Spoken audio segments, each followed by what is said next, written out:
लेकिन ये 15वां skill award ceremony में निमंत्रण कार्ड के पीछे आपने कर्नल जेम्स टोड का क्षत्रिय समाज की ओर से अपना गहन अभ्यास जो लिखा था, उनके कोटेशन हमने लिखे हैं।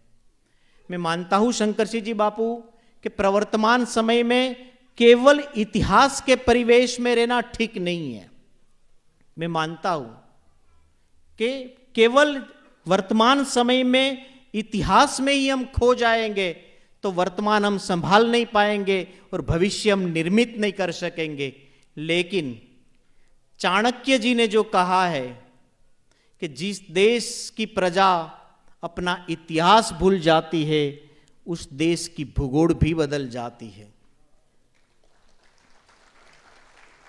इसी सोच पे हम इस बात को बड़ी गहराई से समझ के ये इनविटेशन कार्ड में जो जेम्स टोड का हमने जो प्रिंट किया है कोटेशन कि राजस्थान के इतिहास के बारे में जो उन्होंने लिखा है, बड़ा अद्भुत लिखा है।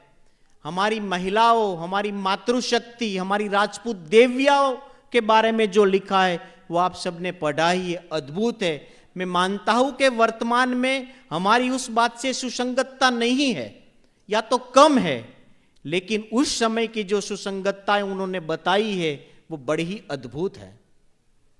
आज इतिहास को लेके मुझे बापू कुछ कहना नहीं है, लेकिन आपको अभिनंदन जरूर करूंगा कि गत 31 अक्टूबर को स्टैच्यू ऑफ यूनिटी गुजरात का बहुत से विख्यात जो एक निर्माण हुआ, एक स्टैच्यू निर्माण हुआ, पूरे विश्व में एक संदेश आ गया स्टैच्यू ऑफ यूनिटी कि जो भारत ने जो अलग अलग जो भारत के स्टेट थे वो सभी स्टेट को बहुत अच्छी तरह से संवार के जो निमित्त बने सरदार वल्लभ भाई पटेल, उन्हीं की याद में वो स्टैच्यू ऑफ यूनिटी बना।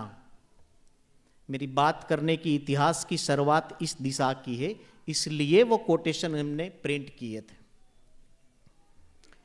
लोगों की समझ है, लेकिन कोई वल्लभ भाई पटेल को नहीं जानता है। 15 साल की परंपरा से अन्य ज्ञाति के हम 50 श्रेष्ठियों को बापू इस कार्यक्रम में निमंत्रित करते, अभी भी सामने बैठे हैं, जिन्हों के पास मैंने कॉलेज की पीडी मालविया कॉमर्स कॉलेज में मैंने ग्रेजुएशन किया, वो मेरे आदरणीय प्रिंसिपल रतुभाई सिंगाड़ा सामने ही बैठे हैं। उनका स्वास्थ्य इतना ठीक नहीं है, फिर भी वो हाजिर है।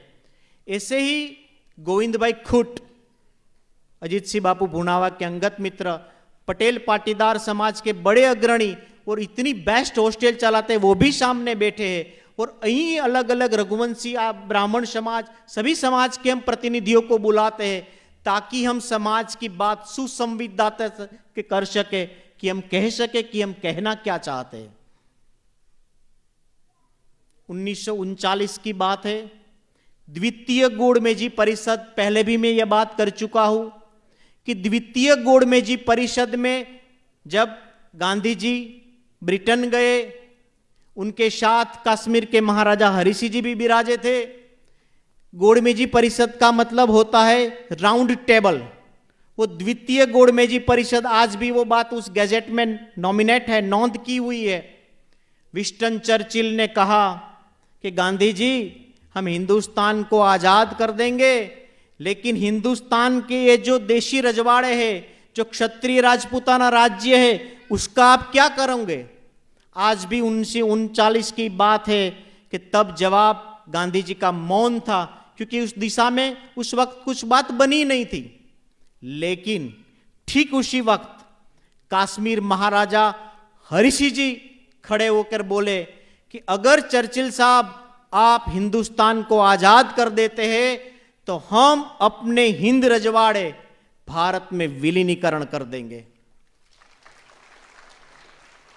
ये आजाद के 8 साल पहले की बात में दोहरा रहा हूं, बड़े रेफरेंस के साथ कह रहा हूं। फिर 3 साल के बाद 1942 में जो होटल है ताज, जिस ताज होटल में एक टेररिस्ट अटैक बहुत बड़ा जबरा हुआ, उस ताज होटल में पूरे हिंदुस्तान के तमाम सर्व जो स्टेट थे, राज परिवार थे, वो उपस्थित रहे। और उन्हीं राज परिवारों के बीच एक ठराव पसार हुआ, एक प्रस्ताव रखा गया कि अगर हिंदुस्तान को आजादी मिल जाती है तो हम अपना स्वतंत्र हिंद रजवाड़ा, राज्य, देशी रजवाड़ा, जो भी तरह से आप बोलते, वो हम भारत में विलीनीकरण करेंगे। वो 1942 में ही हमारे क्षत्रिय समाज के रजवाड़ों ने तय कर दिया था। और वो प्रस्ताव बीकानेर नरेश शार्दुल ने रखा था। उस प्रस्ताव पे 3 लोगों ने विरोध किया था, जो 47 में भी किया था। एक जूनागढ़ के नवाब ने, एक हैदराबाद के नवाब ने और एक तीसरे उनके पास वाले नवाब ने। बाकी सब ने सम्मति सताई थी। बीकानेर नरेश शार्दुल इस ठराव को बरकरार करके खड़े हो गए कि बोले 1942 की बात कर रहा हूं, आजादी की 5 साल पहले की बात कर रहा हूं, कि अगर हिंद राज्य स्वतंत्र होता है तो हम अपने रजवाड़े भारत में विलीनीकरण करेंगे। और दूसरा खड़े हो गए जामनगर जाम दिग्विजय सिंह। आज भी वो नोंद उपलब्ध है। इतना ही नहीं, जब 47 में आजादी मिली, मिलने के बाद जब अखंड भारत का स्वप्न की बात आई और वो जवाबदारी सरदार वल्लभ भाई पटेल को दी गई, एक भी जगह सरदार वल्लभ भाई पटेल को दिक्कत नहीं आई, एक भी जगह नहीं। आज भी कोई उनकी ऑटोग्राफी नहीं देखता है, उनकी आत्मकथा नहीं देखता है। सरदार वल्लभ भाई पटेल ने यह कहा है कि अगर ये हिंद के क्षत्रिय रजवाड़े भारत में विलीनीकरण के लिए तैयार नहीं होते तो मेरी क्या, किसी की भी 7 पीढ़ियों तक ये भारत का निर्माण संभव ही नहीं था। तो भी खोल के पढ़ने का प्रयत्न तो कीजिए कि वल्लभ भाई ने क्या कहा है। साथ में आज वो सालियाना वाली विगत अभी मैं नहीं जाना चाहता हूं कि उन्होंने कहा था कि जो कमिटमेंट हम कर रहे हैं बंधारण में, कभी इसका बदल मत लाना, कभी उसके साथ छेड़छाड़ मत करना। वो हुई नहीं हुई, इस पॉलिटिकल सब्जेक्ट में मैं अभी नहीं जाना चाहता हूं।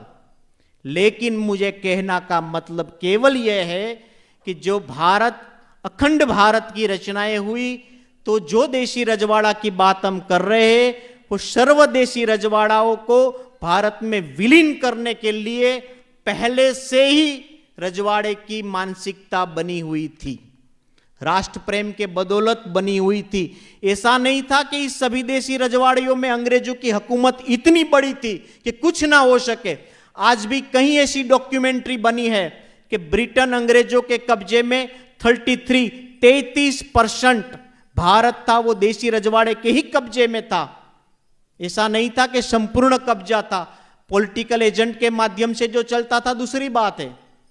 मेरा विषय का कहना यह है, माननीय वड़ा प्रधान श्री नरेंद्र भाई मोदी जी को संस्थान की ओर से भी अभिनंदन देते हैं कि गुजरात की धरा में इतने बड़े स्टेच्यू का निर्माण हुआ।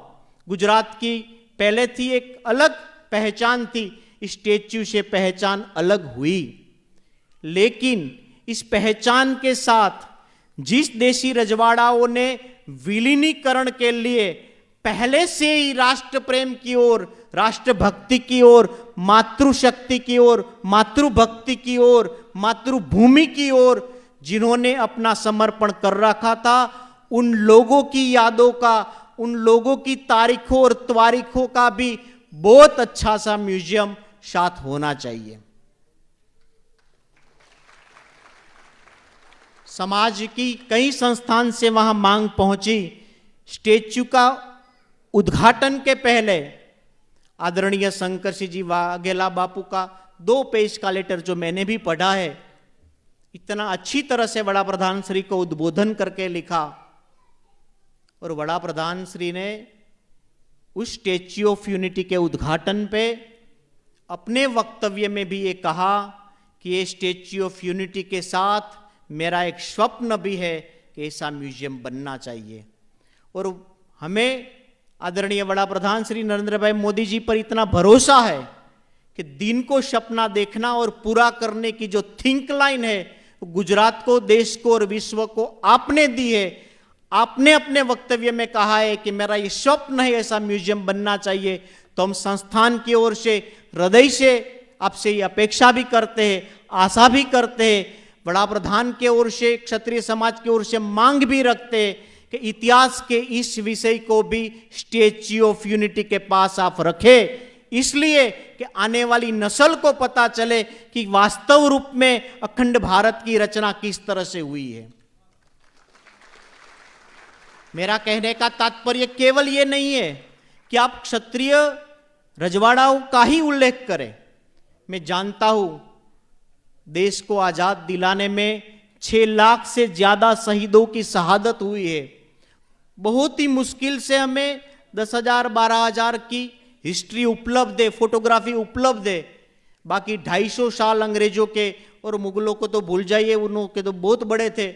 तो उन सभी के बीच जो आज़ादी हमें मिली है, उस सभी शहादतियों की तारीखों त्वारीखों, वो 1757 से प्लासी का युद्ध से लेके 1947 तक का जो 190 साल का जो काल है, 1857 का जिन्होंने हमें पढ़ाया गया विप्लव था ही नहीं, बड़वा कहे का, बागी कहे के, वो रिवॉल्यूशन था, वो क्रांति थी।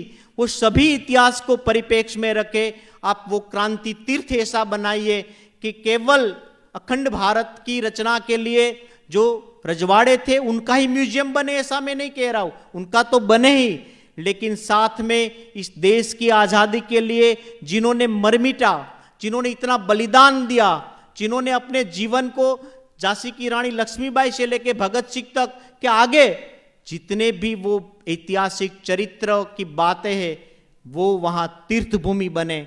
और वो ऐसी क्रांति तीर्थ भूमि बने जैसे हर धर्म के लोग अपने धर्म के स्थान पे जाके बोलते हैं कि मैंने ये धाम का दर्शन कर लिया, तो आने वाला समय विश्व में ये कहे कि मैं भारतवासी हूं। जिस मां भौम को आजादी के लिए इतने लोगों ने अपना जीवन बलिदान दिया, वो तीर्थ भूमि पे बड़ा जो म्यूजियम बना है, वहां मैं माथा टेक के आया हूं, वहां मैं नमन करके आया हूं, वहां की मिट्टी को मैं आंख पे लगाए आया हूं। ऐसा एक तीर्थ बने, ऐसी हमारी महाराणा प्रताप स्मृति संस्थान प्रेरित ओम श्री कृष्ण वैश्विक क्षत्रिय परिवार की ओर से हमारी अभ्यर्थना भी है, हमारी इच्छा भी है कि स्टैच्यू ऑफ यूनिटी के पास पूरे भारतवर्ष के इतिहास की, आजादी के बाद आगे की देखिएगा तो पृथ्वीराज चौहान की आएगी, इससे आगे देखिएगा तो चाणक्य की आएगी, इससे आगे देखिएगा तो महाभारत काल और रामायण काल की आएगी। वेदकालीन जो भारत है वो सभी को आप इसी तरह से वहां मूर्तिवंत जीवित करिए कि नस्ल को पता चले कि जिसमें भारत का गौरव लेता हूं वो भारतवर्ष भूतकाल में कैसा था और मैं भविष्य में कैसा बनने में निमित्त बन सका हूं। वो जगह एक तीर्थधाम बने, प्रेरणाधाम बने, क्रांति तीर्थ बने, इसी अपेक्षा और आशा के साथ अस्तु।